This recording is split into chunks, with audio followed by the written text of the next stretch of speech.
नमस्कार, जी media today में आप सभी का स्वागत है और मैं हूं आपके साथ कुसुम ठाकुर। बिलासपुर सदर से कांग्रेस पार्टी के पूर्व विधायक एवं पूर्व राज्य वरिष्ठ महासचिव बंबर ठाकुर ने घोषणा की कि पार्टी के सभी कार्यकर्ता इस समय भाजपा द्वारा फैलाए जा रहे कुप्रचार का गांव-गांव में करारा जवाब दे। बिलासपुर सदर से कांग्रेस पार्टी के पूर्व विधायक एवं पूर्व राज्य वरिष्ठ महासचिव बंबर ठाकुर ने घोषणा की। इसमें उन्होंने कहा कि 11 दिसंबर को बिलासपुर नगर के लुहनू मैदान में बड़ी धूमधाम से मनाया जाएगा। सुशासन पर आयोजित होने वाले समारोह में उनके सदर चुनाव क्षेत्र से कम 5,000 लोग भाग लेंगे, जिनके सुबह के नाश्ते से लेकर दोपहर के भोजन की व्यवस्था उनकी ओर से की जाएगी। आज दोपहर बिजली विभाग के विश्राम गृह में सदर चुनाव क्षेत्र के विभिन्न भागों से आए लगभग 150 कार्यकर्ताओं को संबोधित करते हुए बंबर ठाकुर ने कहा कि आने वाले सभी लोगों के लिए नाश्ते की व्यवस्था 9 बजे से आरंभ होगी, जबकि भोजन की व्यवस्था छात्रा वरिष्ठ माध्यमिक विद्यालय के खेल मैदान में निर्मित ऑडिटोरियम के प्रांगण में होगी। बंबर ठाकुर ने कहा कि पार्टी के सभी कार्यकर्ता इस समय भाजपा द्वारा फैलाए जा रहे कुप्रचार का गांव-गांव में करारा जवाब देंगे। अपने सभी सहयोगियों, सक्रिय कार्यकर्ताओं व शुभचिंतकों को इस कार्यक्रम में ठीक 10 बजे पहुंचने के लिए प्रेरित करें और इस समारोह को एक यादगार के रूप में सहयोग करें। उन्होंने कहा कि इस अवसर पर उन्हें देश व प्रदेश के बड़े बड़े नेता के विचार भी सुनने को मिलेंगे। सुक्खू की समोसा सरकार के 2 वर्ष के भ्रष्टाचार, झूठ और अत्याचार की दिशा में काम कर रही सरकार को लेकर मुझे आज आपसे चर्चा करनी है।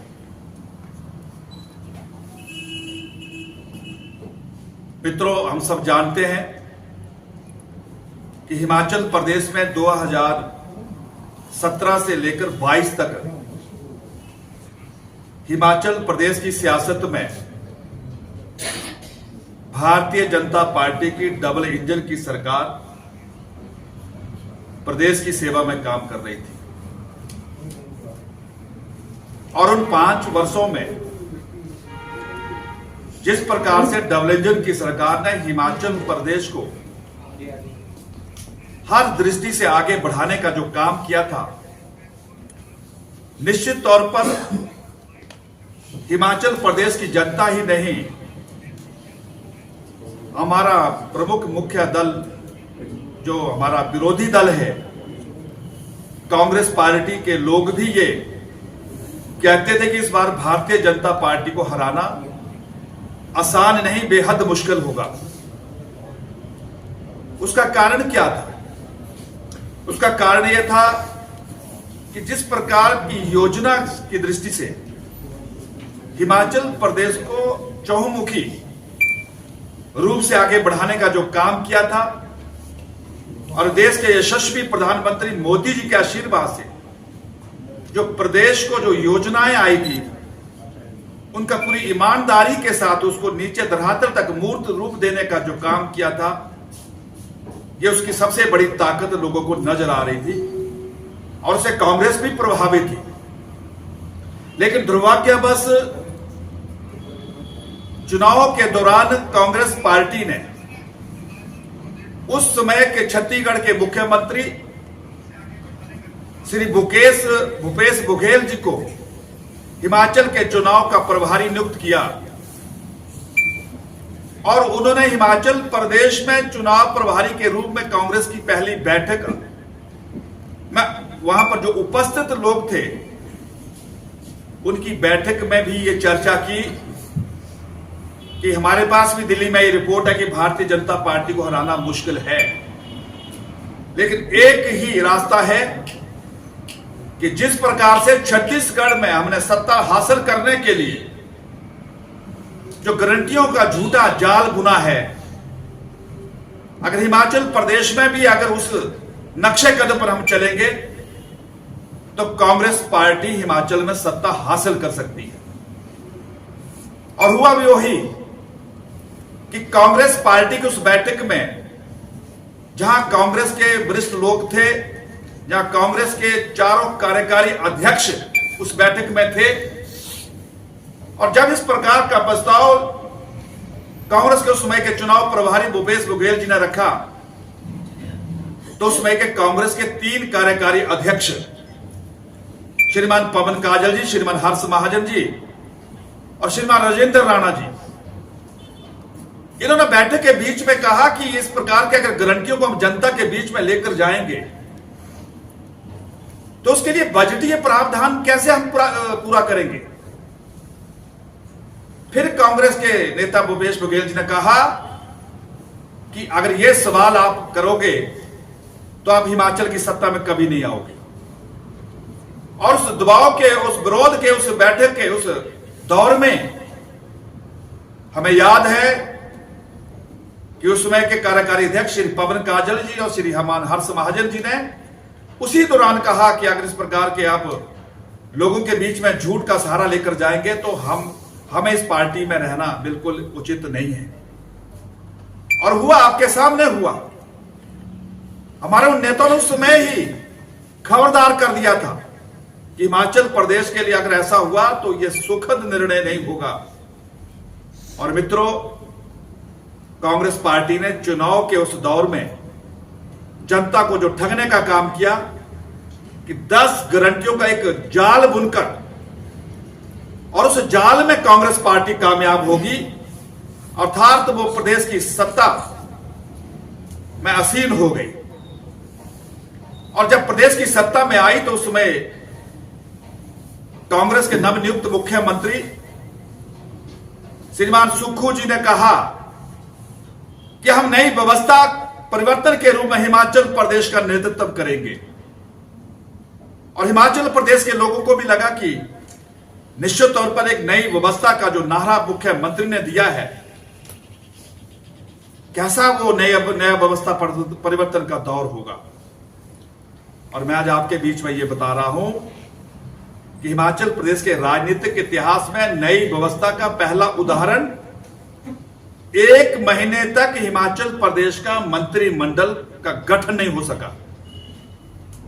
यह नई व्यवस्था का पहला उदाहरण था। और जो भारतीय जनता पार्टी की सरकार ने हिमाचल प्रदेश की जनता के आग्रह पूर्वक 1500 से ज्यादा जो संस्थान जो खोले थे, भारतीय जनता पार्टी की कैबिनेट जो हमारी सरकार थी, उस कैबिनेट के जो निर्णय थे उसको मात्र अफसरशाही के द्वारा कुचल डाला। यह दूसरा उदाहरण था नई व्यवस्था परिवर्तन का। और तीसरा परिवर्तन का जो उदाहरण था कि उस समय मंत्रिमंडल का 1 महीने तक गठन क्यों नहीं हो सका, उसके पीछे कारण हम सब जानते हैं कि मुख्यमंत्री को भरोसा नहीं था कि मंत्रिमंडल अगर उसमें सभी अपने चहेते नहीं आए तो ज्यादा देर सत्ता पे रहना मुश्किल हो जाएगा, कुर्सी खतरे में नजर आ रही थी। और उन्होंने फिर तीसरा जो नई व्यवस्था का उदाहरण दे दिया वो असंवैधानिक रूप से हिमाचल प्रदेश में आधा दर्जन मुख्य संसदीय सचिवों की फौज नियुक्त कर दी ताकि मेरी कुर्सी को कोई खतरा ना हो सके। आगे उसमें मैं आऊंगा। और जो चौथा व्यवस्था परिवर्तन का जो उदाहरण था कि छोटा सा हिमाचल प्रदेश 1 दर्जन से भी ज्यादा कैबिनेट रैंक की मुख्य सलाहकार की एक बहुत बड़ी बटालियन नियुक्त कर दी। शिमला से लेकर चंडीगढ़, चंडीगढ़ से लेकर दिल्ली तक। यह व्यवस्था परिवर्तन के मैं आपको 4 मुख्य जो बिंदु आपके ध्यान में ला रहा हूं। बहुत बातें हैं मैं आगे करने वाला हूं। इस प्रकार से हिमाचल प्रदेश को एक नई दिशा देने का इस कांग्रेस की सरकार ने काम किया और यह सफर आगे बढ़ता चला गया। और आज इस 2 वर्ष की यात्रा में जो कांग्रेस की सुक्खू सरकार की, मैं कहता हूं समोसा सरकार की जो उपलब्धियां हैं, जिस उपलब्धियों के दम पर बिलासपुर में अपने 2 वर्ष का जश्न की तैयारी में ये जुटे हुए हैं, किस बात का जश्न है, मैं आपके बीच में ये बात रखने वाला हूं। जो 2 साल में इनकी कारगुजारी है, जो इनकी उपलब्धियां हैं, मित्रों हम सब जानते हैं कि हिमाचल प्रदेश में 28 लाख से ज्यादा ऐसी हमारी बहनें जिनकी आयु 18 वर्ष से लेकर 59 वर्ष तक थी या है, उनको हर बहन को 1500 रुपए हम पेंशन देंगे, ऐसा इन्होंने चुनाव में कहा था। और हमारी बहनें भी उसमें आ गई, लेकिन कितने को मिला, क्या हुआ? और बहनों को ठगने का जो काम किया है, ये जश्न इस बात का है। अभी के लिए बस इतना ही। देश और दुनिया की तमाम खबरों के लिए बने रहिए हमारे साथ और देखते रहिए जी मीडिया टुडे।